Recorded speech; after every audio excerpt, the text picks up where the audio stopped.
أنت الرحمن يا الله، أنت الرحيم يا الله، أنت السلام يا الله، أنت العزيز يا الله. السلام علیکم ورحمۃ اللہ وبرکاتہ۔ اعوذ باللہ من الشیطان الرجیم، بسم اللہ الرحمن الرحیم۔ وَكَأَيٍّ مِّن نَّبِيٍّ قَاتَلَ مَعَهُ رِبِّيُّونَ كَثِيرٌ فَمَا وَهَنُوا لِمَا أَصَابَهُمْ فِي سَبِيلِ اللَّهِ وَمَا ضَعُفُوا وَمَا اسْتَكَانُوا وَاللَّهُ يُحِبُّ الصَّابِرِينَ۔ اور بہت سے ایسے نبی گزر چکے ہیں جن کے ساتھ مل کر بہت سے اللہ والوں نے جنگ کی، تو اللہ کی راہ میں ان پر جو مصیبتیں پڑیں ان پر وہ نہ پست ہمت ہوئے اور نہ انہوں نے کمزوری دکھائی اور نہ دشمن کے سامنے سرنگوں ہوئے، اور اللہ صبر و تحمل رکھنے والے ثابت قدموں سے محبت رکھتا ہے۔ And how many a prophet fought, and with him fought many religious scholars, but they never lost assurance due to what afflicted them in the cause of Allah, nor did they weaken or submit, and Allah loves the steadfast. وَكَأَيٍّ مِّن نَّبِيٍّ، اور کتنے ہی نبی ایسے گزرے ہیں، قاتل معه ربیون کثیر، کہ ان کے ساتھ بہت سے اللہ والوں نے جنگ کی، یعنی اللہ والوں نے ان کے ساتھ مل کر دشمنوں سے جنگ کی۔ ربیون پیچھے پڑھ چکے ہیں، ربی کی جمع۔ یہاں پر مزید حوصلہ افزائی کی جا رہی ہے، تسلی دی جا رہی ہے پچھلے انبیاء اور ان کے پیروکاروں کی بات کر کے، کہ دیکھو ان کو بھی جنگوں کا سامنا ہوا، انہیں بھی مشکل حالات دیکھنے پڑے۔ ایسا نہیں کہ مسلمانوں کے ساتھ پہلی مرتبہ یہ سب کچھ ہوا، کیونکہ بہت سے لوگوں نے یہ کہنا شروع کر دیا کہ اگر واقعی حضور صلی اللہ علیہ وسلم اللہ کے سچے رسول ہوتے تو یہ جنگ احد میں شکست نہ ہوتی، اور اس قسم کے پروپیگنڈے سے مسلمانوں کا حوصلہ ختم ہونے لگ گیا۔ تو بتایا جا رہا ہے کہ نہیں، اس میں افسردگی کی اور ناراضگی کی اور تمہارے اسلام سے بددل ہونے کی کوئی وجہ نہیں ہے۔ محمد صلی اللہ علیہ وسلم اللہ کے رسول ہیں اور آپ کے فالوور سچے مومن ہیں، لیکن یہ بھی اللہ کی سنت رہی ہے کہ سچے انسانوں کو بھی وہ آزماتا رہا ہے۔ پہلے انبیاء کی مثالوں کو دیکھو۔ دراصل ان جنگوں کی طرف یہاں اشارہ ہے جو حضرت موسیٰ علیہ السلام، حضرت داؤد علیہ السلام، حضرت سلیمان علیہ السلام اور بعض دوسرے انبیاء کو لڑنی پڑی۔ تو یہ ہے کہ پچھلے انبیاء اور ان کے فالوورز نے بھی جنگیں لڑی اور ان کو بھی مشکل حالات سے گزرنا پڑا، کیونکہ ہوا یہ تھا نا کہ جنگ احد میں 300 منافقین جو تھے وہ واپس پلٹ گئے تھے۔ تو طالوت اور جالوت کی جو جنگ تھی اس میں کیا ہوا تھا کہ جب ایمان والوں کو منع کیا گیا تھا کہ پانی نہیں پینا اس نہر کا، تو اکثریت نے پانی پی لیا تھا اور تھوڑے سے لوگ بچے تھے۔ اس موقع پر انہوں نے کیا کہا تھا؟ کم من فئۃ قلیلۃ غلبت فئۃ کثیرۃ باذن اللہ، کہ اللہ کے اذن سے کئی دفعہ ایسا ہوا ہے کہ چھوٹا گروہ بڑے گروہ پر غالب آ گیا ہے، لیکن اس کے لیے شرط کیا ہے؟ ایمان اور تقوی اور صبر اور شکر جیسے جذبات اور کوالٹیز۔ اور پھر پچھلے پیغمبروں کی اور ان کے ساتھیوں کی مثال دے کے کیا فرمایا کہ انہیں جب ناکامی ہوئی تو ان کا طرز عمل کیا تھا؟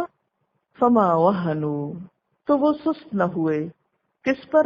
لما اصابہم فی سبیل اللہ، اس پر جو انہیں اللہ کے راستے میں پہنچا، یعنی خوف اور غم کی وجہ سے ان کے اندر سستی نہ آئی، انہوں نے اپنا کام نہ چھوڑا۔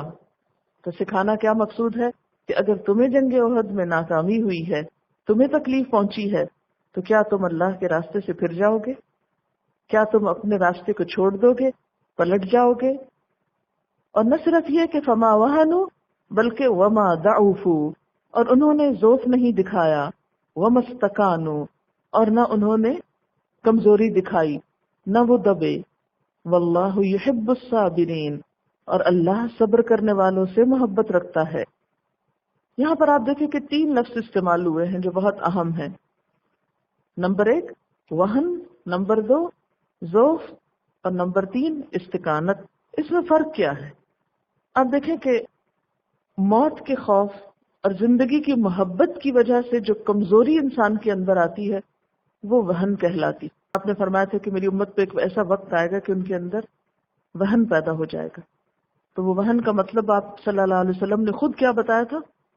دنیا کی محبت یا زندگی کی محبت اور موت کا خوف. جب یہ چیز انسان کے اندر آتی ہے، یعنی ایک طرح کی بزدلی اور کمزوری، تو اس سے ارادے اور عمل پہ اثر پڑتا ہے. پہلا سٹیپ کیا ہے؟ نقصان کا خوف، دنیا سے محبت. اس کے نتیجے میں ایک کمزوری انسان کے اندر آتی ہے جو وہن کہلاتی ہے. جب وہن آتا ہے تو اس کا اثر کیا ہوتا ہے کہ انسان کا ارادہ اور عمل کمزور ہو جاتا ہے. اس کو ضعف کہتے ہیں. اور جب ضعف آ جاتا ہے تو پھر انسان دشمن کے آگے دب جاتا ہے، استقامت پیدا ہو جاتی، انسان دوسروں کے آگے گھٹنے ٹیک دیتا ہے. تو ایک کا نتیجہ ایک ہے. استقامت کا لفظ جو ہے کاف و نون سے ہے، اظہار عجز، دب جانا، بے بس ہونا.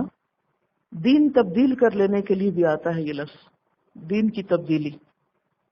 اللہ تعالیٰ پچھلے انبیاء اور ان کے فالوورز کی مثال دے کے کیا فرما رہے ہیں کہ پہلے بھی یہ جنگیں ہوتی رہی ہیں، لیکن انہوں نے تو نہ وہن کیا، نہ ذوف آیا ان میں، اور نہ استقامت کی. تو اے محمد صلی اللہ علیہ وسلم کے ساتھیوں، تمہارے اندر بھی یہ 3 چیزیں نہیں ہونی چاہیے. اور ان 3 چیزوں کی عدم موجودگی ہی کا نام کیا ہے؟ صبر. واللہ یحب الصابرین، اور اللہ صبر کرنے والوں سے محبت رکھتا ہے. اب لیجیے اپنا جائزہ کہ ہمارے اندر تو یہ 3 چیزیں نہیں ہیں. چھوٹی چھوٹی باتوں پہ ہم موت سے ڈر کے بہت سے کام چھوڑ دیتے ہیں، حالانکہ موت کے لیے جگہ اور وقت مقرر ہے، وہ نہیں اپنی جگہ سے ہلنا. گھر میں بھی بیٹھ جائے تو کوئی اور سبب بن جائے گا. پھر اس کا نتیجہ کیا ہوتا ہے؟ جب موت کا خوف آتا ہے میں مر جاؤں گی، تو پھر ایک خاص قسم کا ڈپریشن آپ پہ طاری ہو جاتا ہے جو آپ سے عمل کی قوت چھینتا ہے. آپ کام نہیں کر سکتے، قدم نہیں اٹھا سکتے، بزدل ہو جاتے ہیں. جب خود کچھ نہیں کر پاتے تو پھر آپ دوسروں کے سامنے جھک جاتے ہیں، پھر آپ ہاتھ پھیلاتے ہیں، آؤ تم ہماری مدد کرو. واللہ یحب الصابرین، اور اللہ محبت رکھتا ہے صبر کرنے والوں سے.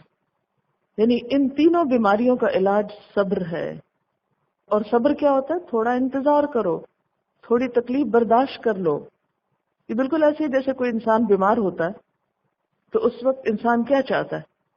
کوئی ایسا علاج ہو، کوئی دوا ہو، کوئی انجیکشن ہو، کوئی آپریشن ہو کہ میں بس اوور نائٹ ٹھیک ہو جاؤں. لیکن آپ نے دیکھا ہوگا کہ جب بیماری آتی ہے تو پھر وہ صبر کا تقاضا کرتی ہے، وہ ٹھہر کے ہی جاتی ہے، اس میں آپ کو انتظار کرنا پڑتا ہے. اب یہ تو نہیں مثلا آپ کے سر میں درد ہے، آپ ایک ٹیبلٹ لے لیں، 1 گھنٹے کے بعد دیکھیں آرام نہیں آیا، ایک اور لے لیں، پھر تھوڑی دیر بعد ابھی بھی نہیں آرام ہے، ایک اور لے لیں. نتیجہ کیا نکلے گا اس بے صبر پن کا؟ ٹھیک ہو جائیں گے آپ؟ ریئیکشن ہو جائے گا. ہم میں سے اکثر لوگ جب بھی کوئی تکلیف آتی، خواہ جسمانی، خواہ روحانی، خواہ کوئی نقصان کی، اس پر صبر نہیں کرتے. اور فطرت کا ایک اصول ہے کہ اس دنیا میں کچھ کام اپنے وقت پر ہی ہونے ہیں، اس سے پہلے نہیں ہو سکتے، چاہے آپ الٹے لٹک جائیں. مثلا ایک درخت اگر آپ کو اگانا ہے تو آپ کو صبر کرنا پڑے گا. اسی طرح انسانوں کی تربیت کرنا ہے تو صبر کرنا پڑے گا.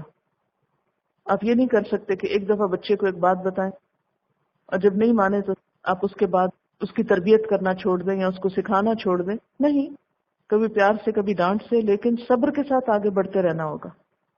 تو جو شخص زندگی میں صبر کرنا نہیں جانتا، عجلت کا شکار ہے، بے صبرے پن کا شکار ہے، وہ کوئی بھی بہترین کام نہیں کر سکتا، نہ دنیا کے اعتبار سے نہ آخرت کے اعتبار سے.